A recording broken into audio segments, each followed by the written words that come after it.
Hi, I'm Lisa from Turnstyle Mcqs. So I'm just on with some flowers at the moment, still on with the diorama suitcases. Excuse me, I'm wearing my tatty stuff. So this is what I'm doing. It was about a lady called Beda Hallberg back in late 18th century in Sweden, Gothenburg. And she was up against all odds. She was called Beda Hallberg, I'm not sure if I just said that. But she came up with the idea of a Mayflower. It was to raise funds and a charity for tuberculosis. And so she was up against all odds. People were like, you know, there's no way you can raise funds. Anyway, she sold thousands upon thousands upon thousands. It's a bit like our Poppy Day here. And she sold loads and she hit the newspapers and she managed to get what they call as a Vasa, which is quite a prestigious medal. And then every year since, around about April, May, they still sell these flowers even today, and the money that's raised is for child poverty in Sweden, so which I think is amazing. So the reason why, so that's like the main flower, which is bigger because that was one of the original flowers and the original concept which she came up with. And then all these flowers are all the different ones that they change every single year. So they have a different one every year, and usually children used to sell them, hence why we've got a wood block here to represent. They used to have like a handle thing that went around the neck and like a little cash box here, and the kids used to collect the money and sell them. So that's kind of what that represents, is the cash box and the flowers. And so I'll just show you what I've been doing. I'll just put it down so you can see what I'm doing. I'm just going to show you the process. Just a piece of card. Just get 2 different colour cards. And just take a template off one of them, draw around it, cut around it. A smaller one of a contrasting colour, draw around it, cut around it, until you end up with, and you can always like do this so it curls a little bit, maybe in some foam like you do sugar flowers. Do you know what I mean? You could do that and do that, and then I'm going to use a button, and then I'm going to use a bead as well. So I'm just going to do it this way. I'm using my drill because I can't find my hole borer, so you'll have to excuse me. Obviously better off. Make sure I don't pierce my fingers. Get some wire, which is here. If I find the end, that'll be great. Oh, here we go. I don't like to untangle it because then it goes ba-ding and goes everywhere. Don't know if you ever heard the ba-ding. So take some of that off, cut it with your thingy-majoobies, secateurs. And I've just done this in my group actually.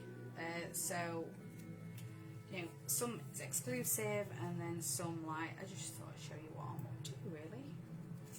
So it's all just like lots of different components that I'm doing, which will create the whole diorama idea. So I'm just going to put a bead on now. It's a bit fiddly. Put a bead on.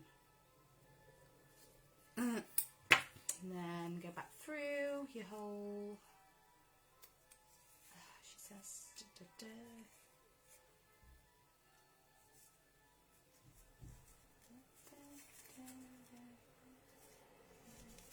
make sure you go through both, and that'll suffice, she says.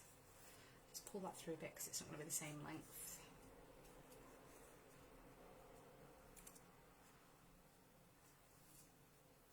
That's it. And a bit more, I think, in that one.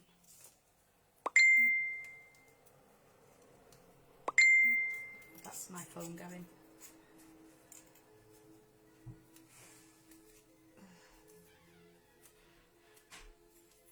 Just put that so that it kind of goes centred. She says, centred. Like I say, it's a bit fiddly at this point. Oh, my days. Sometimes it goes perfectly well, and other times not at all, and that's a bit off centre, but it'll be alright. It's going to be fine, it's going to be fine. Man. Man alive. And it creates like a little bit of a stem, if you will. Which the flowers be on.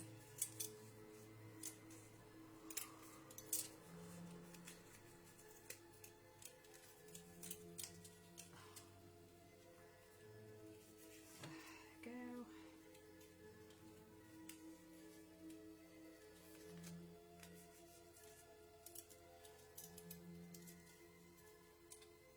And then just keep wrapping it around. It creates a nice little arty effect.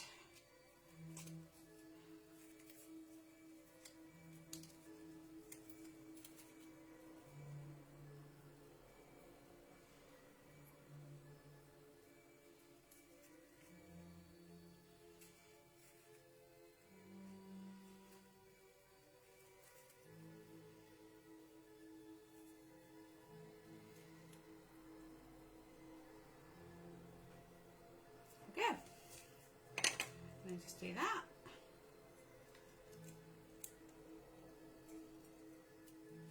Make sure that it doesn't stick out so it doesn't hurt. Although really people should be touching these anyway, to be honest.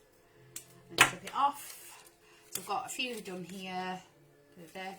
And I just put like, drill a hole in here. Maybe put one here.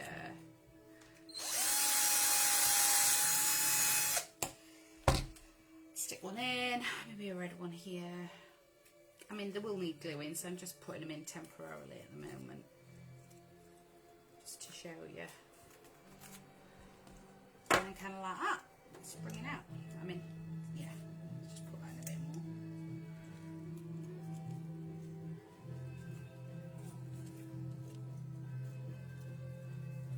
Oh, Jesus. So, there we go. Put them in. That's it. So I've just got about 3 more to make. Maybe more. I'll see when they're done. See if I need any more. I don't want to overload it, although it's pretty overloaded now, but it's great. Oh, hello, I'm just talking. So there we go, that's what I'm up to, and that'll be part of the Beda Hallberg. Interestingly, I did this yesterday, which I thought you might like. I've never made this before. So I made an old bottle. That's to go with the tuberculosis, the Beda Hallberg theme, just to show you someone poorly, a medicine bottle, just kind of give you, you know, the whole story together. And so this was just an old gin bottle that I got from a man who gave me a load of bottles from a pub ages ago. He was fairy lights and that. He was high into recycling and stuff. So I took the label off, scored it with some really high coarse sandpaper, like the best coarse one you can get. Scrub it, bit of brown paint, like rub it on my hand, make it look old. You can use whatever paint you want or whatever you want. And then took I could only get one like that, turpentine, and I did look into tuberculosis, and believe it or not, weirdly they used to give them turpentine. One sure way to kill them, one way or another. They didn't actually know what medicine they were having back then, which kind of correlates to today really, you know, with kind of vaccines and stuff, people not knowing what's really in the vaccines, and just like, oh yeah, I'll have it, do whatever the government wants. So that's why I'm doing this bottle, because it correlates everything to today in the time period. And so there we go, so that's why I've done that. So yeah, believe it or not, they used to give them turpentine. Crazy. So yeah, I'm pretty chuffed with that. And then I just use like tea to make it like oldie worldy. And then just a little bit of rubbing, did the ticket out of cardboard, and did, you know, printed this off the computer.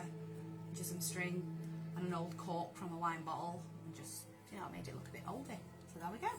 Never made one before, but I'm pretty chuffed with that. So yeah, there we go. So that's what I'm up to, and I'm going to make a start on the Sven Burger one today, which is going to be really interesting. I'm really looking forward to doing that, so I'll show you a bit more about that. It's going to be really challenging for me, because I'm going to make somebody's one of the greatest artists there was at that time, and I'm going to make it in a sculptural 2D come 3D form in a suitcase, which I'm really excited about, so looking forward to doing that. I've kind of already done it, you know, on paper. It's called pointism, so yeah, it should be really interesting. So when you like, he kind of uses the brush, and it kind of looks like point, not literal points, but point. So when you stand back, then it's a picture. It's quite amazing, quite amazing. Apparently he was a bit of a Van Gogh of his time period, and he absolutely adored the mountains and everything else.